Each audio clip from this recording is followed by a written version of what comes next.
관우 이야기를 좀 해보겠습니다. 뭐 관우는 뭐 워낙 유명해서 어쨌든 삼국지 그러니까 소설 삼국지를 기준으로 그 중국의 곳곳에 있는 유적지 이런 것들을 좀 보도록 하겠습니다. 어떻게 보면 정사 삼국지의 어떤 기준으로 한 흔적 이런 거는 사실 거의 찾아볼 수 없거든요.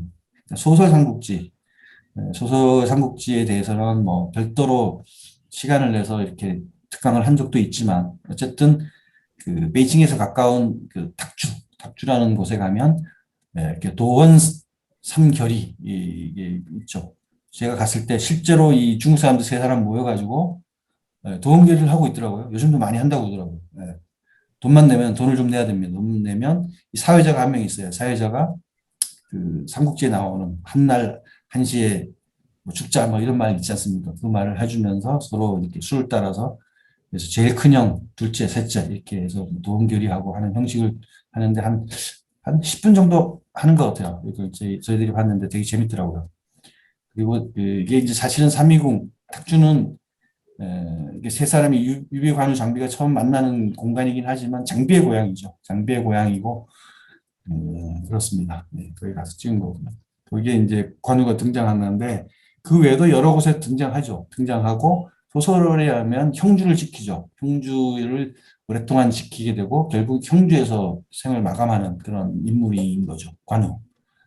관우 이제 사담 이런 것들이 있는데 보시면 이렇게 글자를 딱 다시 이렇게 돼 있습니다. 하이조우에서 태어나 하이조우라는 곳이 있습니다. 산서성에 조조우 탁주죠. 군인이 되고 도원결의를 하면서 군인이 된 거죠. 징조우 형주를 지키다가 그런 명성을 온 세상에 전했네라는 말이 이렇게 적혀 있고요. 그리고 왼쪽 편에 보면 유비에게 충성했고 조조를 벗어났으며 이 얘기는 뭐 아시겠지만 조조에게 의탁했다가 나중에 이렇게 그 되게 벗어나죠. 그리고 손공과 절교했네.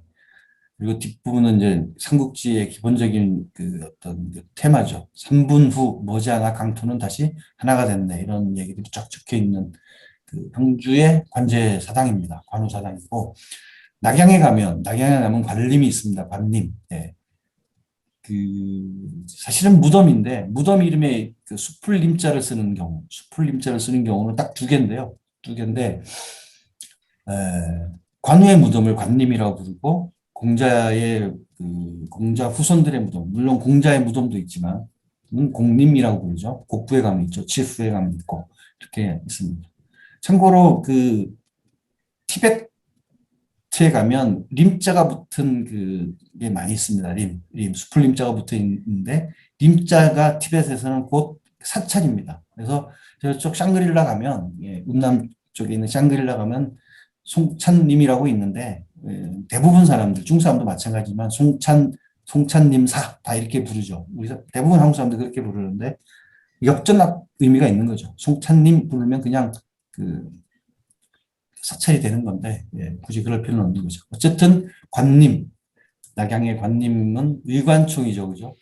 그리고 유일하게 이 그 수많은 그러니까 관제묘가 관제사당이 전국에 어떻게 보면 1,000개도 넘게 있거든요. 크고 작은 사당이. 예. 유일하게 이 얼굴이 금빛 도금한 그 관우의 상은 여기밖에 없습니다. 여기밖에 없습니다. 그래서 도교에서는 이 인물을 관성제군이라고 부르고요. 관성제군이라고 불러주고 신격화한 거죠. 그리고 제물신으로 합니다. 그래서 제신전, 제물신을 모시는 전각에 당연히 관우도 들어가 있습니다. 그래서 그 주지, 그 서시의 고향에 가면 이렇게 제물신이 하나, 사당이 하나 있는데요.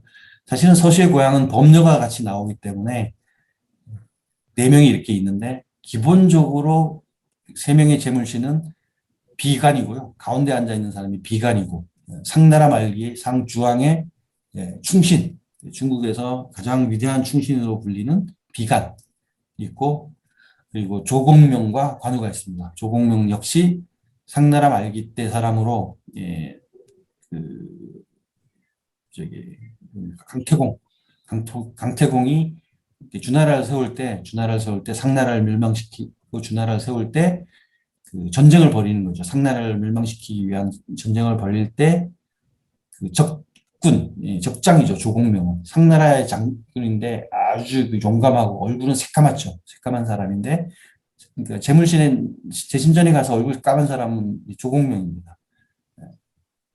그리고 봉신전에 강태공이 모셨죠. 그래서 중국 사람에게 재물신 하면 비간과 조공명이 딱 있고요. 그리고 그 중간에 관우가 딱 있는 겁니다. 관우가. 그래서 여기는 법녀의 사당이기 때문에 법녀도 같이 있긴 하지만 결국은 재물신은 기본 도교 사당에서는 도교에서는 비간, 조공명, 관우를 기본 그 어떤 트리오로 이렇게 꾸미고 있지만 동네마다 달라서 또 다양한 형태의 재물신이 지방마다 다르게 있는 거죠.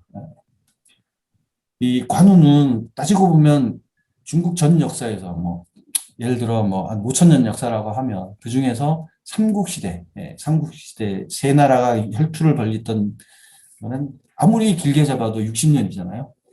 그 60년 중에서도 이 관우가 실제로 용맹을 떨치고 뭐 정사든 소설이든 뭐 몇 년 안 되는 거죠.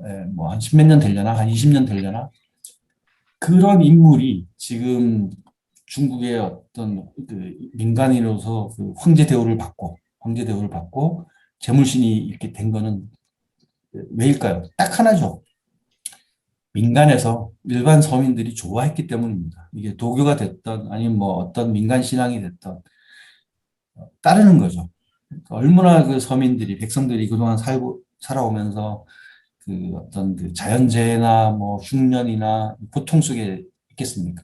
자기의 마음을 위로하고 또는 죽음의 공포로부터 자기를 보호해 줄 수 있는 사람. 이게 신이죠. 예. 물론 종교로서의 도교와 종교로서의 불교 또는 일부 뭐 유교에서도 그런 것들을 뭐 해소해 주긴 하지만 그게 다 안 되는 거죠. 안 됐을 때 민간에서는 정말 자신을 보호해 줄 수 있는 특히 이제 산소상인들 같은 경우는 자기들의 그 상업의 어떤 복 또는 재물 이런 것들을 보호해 줄 수 있는 인물이 필요했던 거죠. 역사상. 그걸 자연스럽게 예, 민간에서 관우를 재물신화한 거죠. 그게 뭡니까? 자연스럽게 이 황제들, 조정은 이들이 민간에서 그 위대하다고 생각하는 인물에 대해서 자연스럽게 대우를 해주는 거죠. 그래서 이 관림매도 보면 이게 이제 유관초인데 이렇게 돼 있습니다. 그래서 중앙관제라고 하는 건 중앙이라는 말이 있는데 유관총이 아니라 수급이죠. 목이 여기 있죠. 목. 에, 수급이 여기에 있다. 뭐 이런 의미를 가지고 있는 겁니다. 이렇게 패방이 있고요.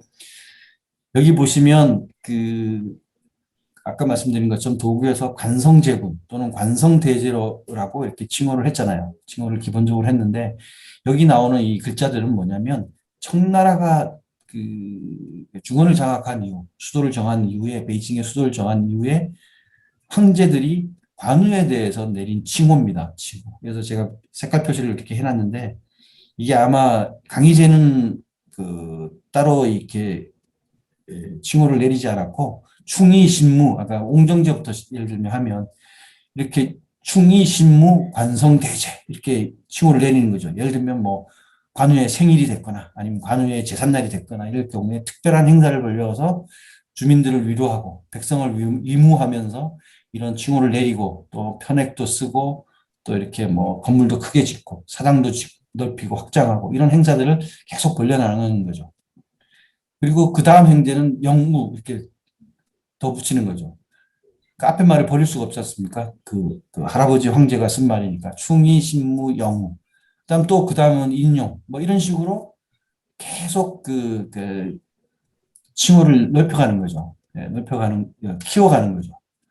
여기 보시면 호국 보민 뭐 정성 사정입니까?